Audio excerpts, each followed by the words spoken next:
महाराष्ट्र म्हटलं की संपूर्ण महाराष्ट्राची देशामध्ये पुरोगामी महाराष्ट्र म्हणून ओळख आहे। आपल्या याच महाराष्ट्राला साधू संतांची भूमी देखील म्हणून ओळखलं जातं। तर गेल्या काही दिवसांपासून आपण पाहिलं संपूर्ण राज्यामध्ये बोंधूबाबांनी थैमान घातलंय। याच बोंधूबाबाच्या संपर्कात जाऊन अनेक नागरिक आपल्या स्वतःची आर्थिक आणि मानसिक फसवणूक करून घेत आहेत। असे अनेक तक्रारी अनेक गुन्हे पोलीस ठाण्यात दाखल झालेले आहेत। कॅप्टन अशोक खरात हे राज्यातील सर्वात गाजलेलं बोंधूबाबाचं प्रकरण। यानंतर स्वतःला बाळूमामाचा अवतार समजल्या जाणाऱ्या मनोहर भोसलेंवर देखील विविध कलमांवे विविध पोलीस ठाण्यांमध्ये गुन्हे दाखल झाले। अशातच बारामतीमध्ये जिला राजकीय पंढरी समजलं जातं, पुरोगामित्वाचे धडे संपूर्ण राज्याला बारामतीमधून दिले जातात। याच बारामतीमध्ये एका बोंधूबाबानं एका महिलेची आर्थिक आणि मानसिक फसवणूक केल्याचा धक्कादायक प्रकार समोर आलाय। या प्रकरणी बारामती शहर पोलीस ठाण्यात या मौलानाच्या विरोधात गुन्हा दाखल करण्यात आलाय। नेमकं हे प्रकरण काय आहे जाणून घेऊ या व्हिडिओच्या माध्यमातून। नमस्कार, मी विकास, तुम्ही पाहताय महाराष्ट्र टुडे लाईव्ह। हे प्रकरण नेमकं काय आहे सविस्तर आपण जाणून घेऊ। मौलाना अब्दुल हलीम शेख नावापुढे मौलाना म्हटलं की साहजिकच प्रत्येक समाजामध्ये एका विशिष्ट माणसाला एक दर्जा असतो। हिंदू धर्मामध्ये पुजाऱ्याला जो दर्जा दिला जातो तोच दर्जा इस्लाम धर्मामध्ये मौलानाला दिला जातो। मौलाना म्हटलं की अतिशय चांगली कामं करणारा, लोकांना चांगलं ज्ञान देणारा, असं या मौलानाकडे पाहिलं जातं। मात्र या मौलानाकडे पाहिलं तर या मौलानाचे जे काय काळे धंदे आहेत, काळी विद्या आहे, ही विद्या या मौलानाकडे बघितली तर त्या ठिकाणी पाहायला मिळते। कोण म्हणतं हा मौलाना काश्मीरवरून आलाय, तर कोण म्हणतं हा मौलाना पश्चिम बंगालमधून आलाय। पण माझा थेट हा प्रश्न आहे की या मौलानाला बारामतीमध्ये आणलं कोणी? हा मौलाना 2010 ते 2012 मध्ये बारामतीमधील बारामतीचं ग्रामदैवत असणारा अखंड हिंदू मुस्लिम समाजाचं प्रतीक मानल्या जाणाऱ्या चांदशेवली बाबा दर्ग्यामध्ये या मौलानाला काही ट्रस्टींनी या ठिकाणी नमाज पठण करण्यासाठी आणलं। हा नमाज पठण करत असताना या मौलानाला साधारणतः 6000 ते 7000 एवढं मानधन अथवा वेतन त्या ठिकाणी या ट्रस्टींकडून या मौलानाला दिलं जायचं।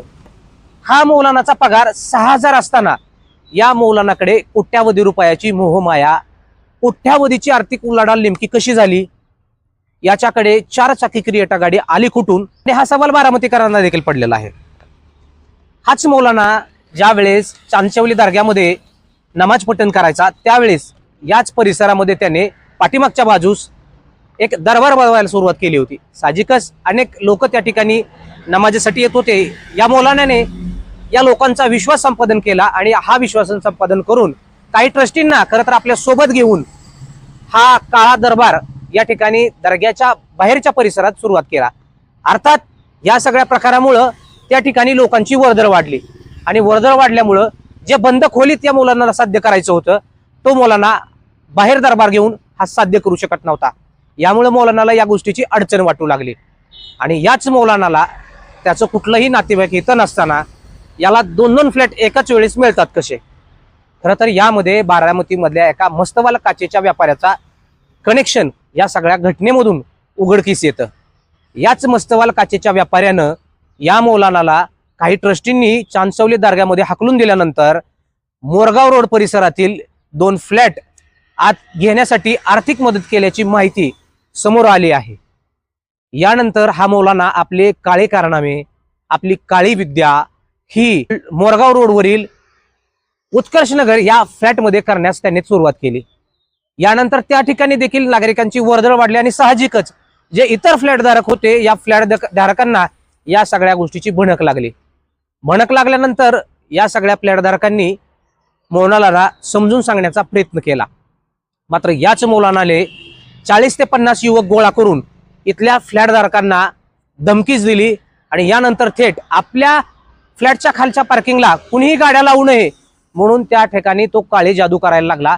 विविध लिंबू ठेवून त्याला टाचण्या लावणे, कुंकू टाकणे, नारळ ठेवणे, नारळाला कुंकू लावणे असे अघोरी प्रकार हा मौलाना त्या ठिकाणी करायला लागला। हा प्रकार केल्यानंतर तिथल्या फ्लॅटधारकांमध्ये भीतीचं वातावरण निर्माण झालं आणि याच फ्लॅटधारकांनी बारामती शहर पोलीस ठाण्याकडे धाव घेतली। त्यावेळेस बारामतीचे तत्कालीन उपविभागीय पोलीस अधिकारी गणेश इंगळे यांच्या ऑफिसमध्ये एक तक्रारी अर्ज देण्यात आला आणि बारामती शहर पोलीस स्टेशनचे तत्कालीन पोलीस निरीक्षक सुनील माडिक यांच्या पोलीस ठाण्यात देखील एक तक्रारी अर्ज त्या ठिकाणी देण्यात आलेला। मात्र हाच काचेचा मस्तवाल व्यापारी यानं एका स्थानिक पत्रकाराला सोबत घेतलं आणि हे प्रकरण आर्थिक हितसंबंध करून दडपलं असल्याचा आरोप उत्कर्षनगर येथील काही स्थानिक फ्लॅटधारकांनी दिला। ज्या वेळेस हा मौलाना उत्कर्षनगरमधील नागरिकांना असा दमदाटी करायचा, त्याच वेळेस जर या मौलानावरती गुन्हा दाखल केला असता तर हा दुसरा गुन्हा कदाचित घडला नसता। या सगळ्या गोष्टीला नेमकं जबाबदार कोण आहे हे देखील आपण या व्हिडिओच्या माध्यमातून सांगणार आहोत। सगळ्यात महत्वाचं, ह्या मौलानाने जो जनता दरबार घेण्याची त्यांनी सुरुवात केली होती, या जनता दरबारामध्ये तो काळी जादू करायचा आणि काळी जादू करून लोकांना संमोहित करायचा आणि संमोहित करून लोकांकडून मोठ्या स्वरूपाची मोहमाया, लोकांकडून मोठ्या स्वरूपाची आर्थिक लूट हा मौलाना त्या ठिकाणी करायचा। या सगळ्या प्रकरणानंतर हा मौलाना उत्कर्षनगरमधून तो बाहेर पडल्यानंतर त्याने सातत्यानं वेगवेगळ्या जागा बदलून त्या ठिकाणी जनता दरबार घेण्यास सुरुवात केली। मात्र त्याला अपेक्षित जागा मिळत नसल्यामुळं त्याने एक मध्यस्थी चांदशौली दर्गा परिसरातच राहतो, जो बारामती बस स्थानकाच्या एसटी पार्किंगचा जुना ठेकेदार आहे, माहिती त्या ठिकाणी आपल्या समोर आलेली आहे। आणि याच ठेकेदाराच्या मध्यस्थीनं आणि याच मस्तवाल काचेच्या व्यापाऱ्याच्या मध्यस्थीनं या मौलाना अब्दुल हलीम याला या ठिकाणी पलटण रोडवरील निकुंज पार्क सोसायटीमध्ये एक फ्लॅट त्या ठिकाणी देण्यात आला। आता हा फ्लॅट याच मध्यस्थीने दिला कसा, असं तुम्ही प्रश्न त्या ठिकाणी उपस्थित कराल। मात्र ज्या वेळेस मौलानावरती गुन्हा दाखल करण्यात आला त्यावेळेस पोलीस पंचनाम्यामध्ये याच फ्लॅटच्या मालकाने याच चांदशौली दर्गा परिसरातील जो काही या गुन्ह्यातला साथीदार आहे, याच साथीदाराच्या मध्यस्थीने आपण फ्लॅट दिला असल्याचं त्या ठिकाणी जबाब पोलीस ठाण्याला दिला। आणि यानंतर खरं तर या प्रकरणामध्ये नेमकं कोण कोण आहे हे उघडकीस झालं। जी काही पीडित महिला होती, ही पीडित महिला आपल्या आईसह या मौलानाच्या संपर्कामध्ये आली। याच मौलानाच्या संपर्कामध्ये आल्यानंतर या पीडित महिलेला अपेक्षा होती की आपले कौटुंबिक असतील, आर्थिक विवंचना ह्या दूर होतील आणि एका मध्यस्थीच्या माध्यमातून हा मौलाना काळी विद्या दूर करतो, काळ्या विद्येच्या माध्यमातून जे साध्य करायचंय तो करून देतो, यानंतर विशेष पूजा संपन्न करतो, वेगवेगळे अघोरी उपाय करतो, असं समजले असताना ह्या पीडित आपल्या आईसह या मौलानाच्या संपर्कामध्ये गेली।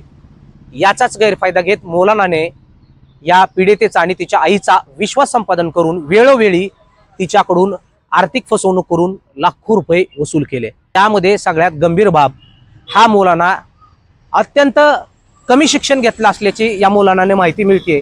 मात्र या पीडितांना आपण आयुर्वेदिक विषयात PhD केल्याचं सांगून जवळपास 60 ते 70 हजारांची बोगस औषधं या महिलेला या मौलानाच्या माध्यमातून देण्यात आली। या पीडितेच्या आईला अनेक त्रास या सगळ्या औषधांना जाणवले। ही बाब निदर्शनास आल्यानंतर, या पीडित महिलेच्या लक्षात आल्यानंतर हा मौलाना आपल्याला वेळोवेळी तांत्रिक उपाय असतील किंवा वेगवेगळे उपाय करण्याच्या हेतून रात्री अपरात्री 11:30 वाजेपर्यंत बसवून ठेवतोय, हे पीडितेच्या लक्षात आलं। या मौलानानं काही वेळा या पीडितेशी काही विशेष आपण पूजा करू, विशेष उपाय करू म्हणून तिला थांबवून ठेवून तिला वेगळ्या ठिकाणी स्पर्श करण्याचा प्रयत्न त्या ठिकाणी या मौलानाच्या माध्यमातून करण्यात आला आणि हा मौलाना आपला विनयभंग करतोय असं या पीडितेच्या निदर्शनास आलं। यानंतर ही बाब पीडितेने आपल्या आईपाशी या पीडितेनं त्या ठिकाणी ही जी काही आपली अडचण आहे, ही अडचण त्या ठिकाणी पीडितेने सांगितली। तर हा आरोपी पीडितेचा जो काही लहान मुलगा आहे आणि तिच्या आईस तब्बल 15 ते 18 तास एकाच ठिकाणी निकुंज पार्क या ज्या ठिकाणी तो अघोरी पूजा करायचा या ठिकाणी बसवून ठेवायचा, अशी तक्रार देखील या पीडितेने त्या ठिकाणी केली आहे। या सगळ्या प्रकरणानंतर पीडितेला आपली फसवणूक झाल्याचे त्या ठिकाणी निदर्शनास आले। यानंतर पीडितेने आपले पैसे परत मागण्यास मौलानाला सुरुवात केली, पण हा मौलाना यानं पीडितेला थेट धमकीत दिली, तू जर पैसे मागितले तर तुझ्यावरती काळी विद्या करील, तुझ्या कुटुंबाला या सगळ्या प्रकरणाचे वाईट परिणाम सोसावे लागतील, तू जर माझ्या विरोधात केस केली तर तुला त्याचे परिणाम देखील भोगावे लागतील, अशी थेट धमकीच दिली। आणि या धमकीपोटी या पीडितेनं बरेच काळ तक्रार देण्याची पीडिता दजावली नाही। मात्र या पीडितेने थेट आपल्याशी संपर्क साधला आणि तिच्या विरुद्ध जी काय आपबीती झाली होती ती आपबीती आपल्या समोर सांगितली। अब्दुल हलीम शेख याच्यावरती आता बारामती शहर पोलीस ठाण्यात जो गुन्हा दाखल करण्यात आलेला आहे, हा गुन्हा अतिशय गंभीर आहे। जरी या गुन्ह्याला 7 वर्षाची शिक्षा असली तरी या गुन्ह्यामधले जे काही कलम आहेत हे कलम अतिशय गंभीर स्वरूपाचे आहेत। आर्थिक फसवणूक, मानसिक छळ, महाराष्ट्र नरबळे आणि इतर अमानुष अनिष्ट व अघोरी प्रथा व जादूटोणा यांना प्रतिबंधक करण्याबाबत, त्यांचे समूळ उच्चाटन करण्याबाबत अधिनियम 2013 कलम 3 आणि 4 नुसार खरं तर गुन्हा दाखल करण्यात आलेला आहे। या सगळ्या गुन्ह्यामध्ये केवळ मौलाना अब्दुल हलीम शेख हाच आरोपी नसून यामध्ये मौलाना हलीम याची बायको शमीम अख्तर अब्दुल हलीम हे देखील आरोपी आहे आणि इथं 3 पुरुष साथीदार यामध्ये आरोप आहेत। यामध्ये एक मस्तवाल काचेचा व्यापारी हा एक आरोपी आहे जो आर्थिक रसद या काळ्या जादू करणाऱ्या मौलानाला पुरवतो आणि दुसरा आरोपी चांदसावली दर्गा परिसरात राहतो जो बारामती शहरातील जुन्या एसटी पार्किंगशी संबंधित आहे। या सगळ्या प्रक्रियेवर पोलीस प्रशासनानं गुन्हा दाखल करून घेतला। गुन्हा दाखल करून घेतल्यानंतर या सगळ्या प्रकरणामध्ये या 3 आरोपीचे पोलीस प्रशासनानं सीडीआर मागवले आहेत। मात्र अद्याप या सगळ्यांची सीडीआर आले आहेत की नाहीत याची माहिती नाही। मात्र या प्रकरणामध्ये मौलाना जरी फरार झाला असला, या मौलानाला काश्मीरमध्ये जाण्यास पळून कोणी मदत केली हे देखील समोर येणं तितकंच गरजेचं आहे। याच काचेच्या व्यापाऱ्याने आणि 3 नंबरचा जो आरोपी आहे जो या मौलानाची गाडी चालवतो, याच मौलानाला या आरोपीनं काश्मीरमध्ये सोडण्यात मदत केली असल्याची माहितीच त्या ठिकाणी समोर येते। त्याचे सीडीआरचे पुरावे देखील लवकरच समोर येतील।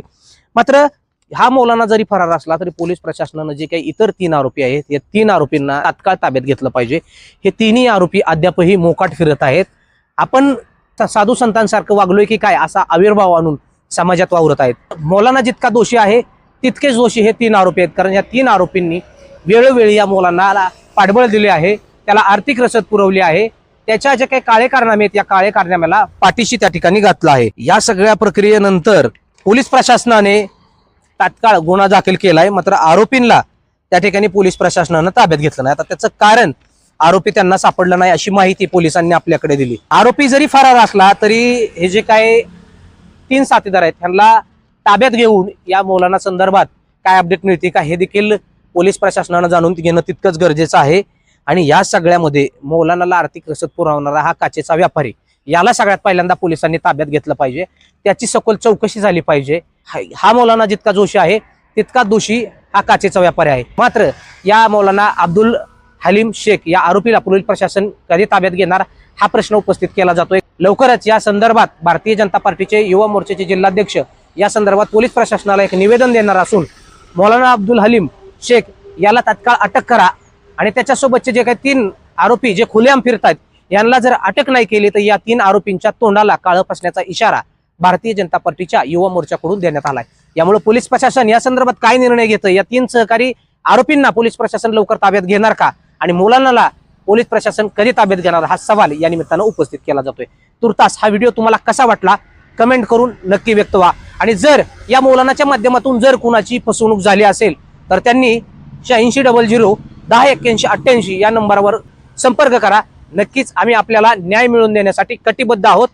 जर या मौलानाच्या माध्यमातून आपली आर्थिक फसवणूक झाली असेल, जर वेगळे काही प्रकार या मौलानाच्या माध्यमातून त्या ठिकाणी झाले असतील तर आपण आमच्या संपर्कात राहावा। आम्ही आपल्याला न्याय मिळवून देण्याचा 100% प्रयत्न करू। तुर्तास इथेच थांबू। धन्यवाद।